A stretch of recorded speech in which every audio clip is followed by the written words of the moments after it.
Aujourd'hui, j'ai envie de vous parler d'un produit qui a à jamais, et j'insiste vraiment sur le à jamais, changé ma manière d'administrer mes serveurs. Tout le monde connaît les LLM, ChatGPT, Claude, Gemini, et le succès des LLM est évidemment lié à leur puissance, mais également à leur interface simplifiée. Mais qui dit interface simplifiée, dit possibilités limitées. Or, dans une agence IA, on a besoin de la puissance du LLM, quelle que soit l'interface. Aujourd'hui, je vais vous parler de Claude Code, la solution d'Anthropic qui met la puissance d'un LLM partout. Pour moi, Claude Code est une puissance incomparable. Vous pouvez l'installer sur Linux, sur Mac, sur PC, et ça devient votre assistant d'administration. Je vais vous expliquer comment on installe Claude Code, mais d'abord, comment est-ce qu'on l'obtient. Pour cela, il suffit de se rendre sur claude.com et ensuite de souscrire à un abonnement. Alors, 3 types d'abonnements existent. Vous avez le plan Pro, mais je vous le dis directement, c'est trop faible. Vous allez balancer quelques requêtes et vous serez déjà hors forfait. Le plan Max 5X à 100$ par mois, qui est un plan franchement décent. Si vous ne faites pas tant d'administration que ça devrait largement suffire. Et pour ceux qui passent leur journée à administrer ou à créer des workflows, le plan Max 20X sera absolument adapté. Moi, j'ai jamais réussi à l'exploser. Bon, comme promis, on va installer Claude Code. On va l'installer sur un serveur Linux, mais on pourrait tout à fait l'installer sur une machine locale Windows ou Mac. Ça serait pas plus difficile. Bon, bah, on va faire comme tout le monde, hein. On va aller sur Hostinger, hein, parce que je pense qu'ils ont tout compris. En effet, ils ont des offres vraiment intéressantes.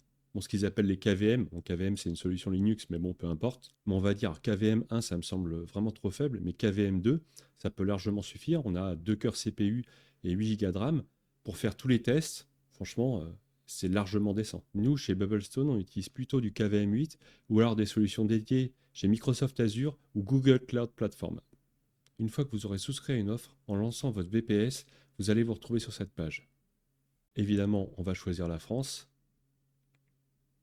Et ensuite, on nous demande de choisir un système d'exploitation. Et alors là, vous n'êtes pas prêts. Il y a du système Linux, il y a des systèmes d'exploitation avec panel, et il y a des applications, mais alors dans tous les sens. On peut héberger du site, de différentes technos. Il y a du N8N pour l'automatisation, etc. Enfin, pour créer des agents. Il y en a dans tous les sens. Même si c'est un tout petit peu plus technique que de choisir une application, j'ai toujours été partisan d'installer moi-même les choses. Et je vais vous guider dans ce sens. Et vous verrez, une fois qu'on aura installé Claude, mais il n'y aura plus de débat sur la technicité de l'administration d'un serveur. Bon allez, on va partir sur un Ubuntu, on aurait très bien pu prendre notre distrib, il n'y a pas de débat. On prend le LTS, on sélectionne, et là c'est parti, on va nous demander de créer un mot de passe. Donc je saisis le mot de passe, tout est bon, suivant. Je vous recommande fortement d'installer le gestionnaire de Docker. Ce n'est pas le sujet de la vidéo, mais un Docker très rapidement, c'est simplement une boîte dans laquelle on vient mettre une application et ses dépendances. Une machine virtuelle, elle a simplement besoin d'un système d'exploitation pour tourner, alors qu'un Docker partage le système d'exploitation de la machine sur laquelle il est déployé. Et du coup, ce qui est génial avec un Docker, c'est que tu le prends, tu le mets sur une autre machine et boum, il va tourner de la même manière. Bon, ça y est, mon serveur est installé. Donc on voit qu'il est bien en cours d'exécution, donc c'est top. Et donc je peux cliquer sur Terminal pour commencer à me connecter dessus et commencer à interagir. Ça y est, je suis connecté. C'est bon, on va pouvoir démarrer le déploiement de Claude Code. Quelle que soit la manière dont vous connectez à un terminal, la première fois que vous y connectez, il faut impérativement mettre à jour le serveur. Pour cela, je vous recommande cette commande toute simple, sudo apt update et sudo apt upgrade-y. Ça va simplement pousser les mises à jour et ensuite les installer. Basta. On sait que maintenant le serveur est prêt à accueillir Claude Code. Claude Code pour tourner a besoin de Node.js, qui est un environnement qui permet d'exécuter du JavaScript en dehors d'un navigateur. C'est tout ce que vous avez besoin de savoir. Pour cela, il y a une autre commande à passer. Voilà. Je vous la mettrai en description de toute façon. Bam, bam, bam, bam, bam. On attend encore un peu, ça devrait être rapide. Ok. C'est bon, c'est terminé. Node.js est installé. On vérifie maintenant si tout s'est installé correctement. Ok, c'est bon. Et on balance une troisième commande. Boum, voilà. Pour installer enfin Claude Code. Je vous recommande aussi de passer cette commande que je mettrai en description qui va permettre de mettre à jour Claude. Voilà. Là, cette fois, on est bon. OK, il est temps de lancer Claude. Alors, on tape la commande Claude, simplement. C'est tellement compliqué. Et boum, ça y est. Donc, il me demande quel mode je veux.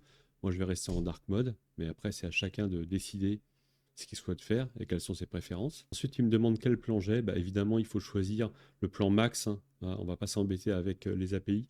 Ça coûterait beaucoup trop cher. Donc, je choisis le 1. Voilà, là, il va tenter de se connecter et il va me demander de m'authentifier. Cette page, il suffit juste que je clique sur autoriser et c'est tout, on est connecté. Là, j'ai plus qu'à coller le code que j'ai récupéré et ça y est, Claude sera installé. Et bien voilà, ça y est, bienvenue sur Claude Code. On appuie sur entrée et on y va, on accepte et ça y est, c'est fini, on est connecté. Et c'est là que la magie va vraiment opérer.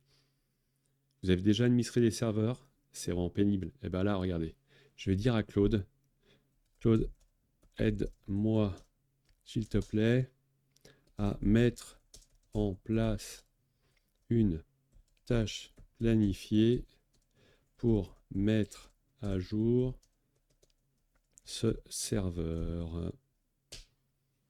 Hop. Donc là, il réfléchit. Il est en train de process. Évidemment, on lui autorise à effectuer cette tâche puisque c'est nous qui lui avons demandé, donc on sait ce qu'on fait. Voilà, on attend encore un petit peu. Donc là, il nous dit, il y a plusieurs approches. Et là, c'est à nous de choisir l'approche qu'on préfère. Et c'est là qu'on voit qu'il est vraiment intelligent. En fait, il nous demande quel type de sécurité on veut. Est-ce qu'on sécurise seulement les montées de version critiques, toutes les mises à jour, ce que je ne recommande absolument pas. Et moi, je vais choisir le 1. Voilà. Et on a un petit sélecteur. On choisit le 1. Quand est-ce qu'on souhaite le faire? Quotidien, hebdomadaire? Non, mais c'est complètement fou. C'est vraiment génial. Moi, je vais dire quotidien parce que je veux avoir un serveur vraiment mis à jour. Et j'envoie ma requête. Et voilà, on attend. Et voilà, après avoir tourné 1 minute 25, il a mis en place ce qu'on appelle une cron task, une tâche planifiée pour mettre à jour mon serveur. J'en ai eu aucune commande à passer. Pour l'heure, il est hors de question que je laisse l'administration complète à mon système d'exploitation. Il m'aide, mais je veux maîtriser. Donc je vais demander en fait quelle commande il avait passé. Et là, on voit identifier le système d'exploitation, rendre le script, définir les permissions, vérifier le cron, afficher la configuration, créer fichier de log. Et on a même les fichiers de log. C'est énorme. Bon, on va s'arrêter là pour aujourd'hui. Je pense qu'on a déjà pas mal avancé. Évidemment, après-demain, je sortirai une nouvelle vidéo. Et l'idée, c'est qu'on puisse grandir ensemble, faire grandir nos compétences. Donc, n'hésitez pas à aimer cette vidéo, la liker, la partager, laisser un commentaire, surtout si vous avez des questions. Et on se revoit très vite. Allez, bonne journée.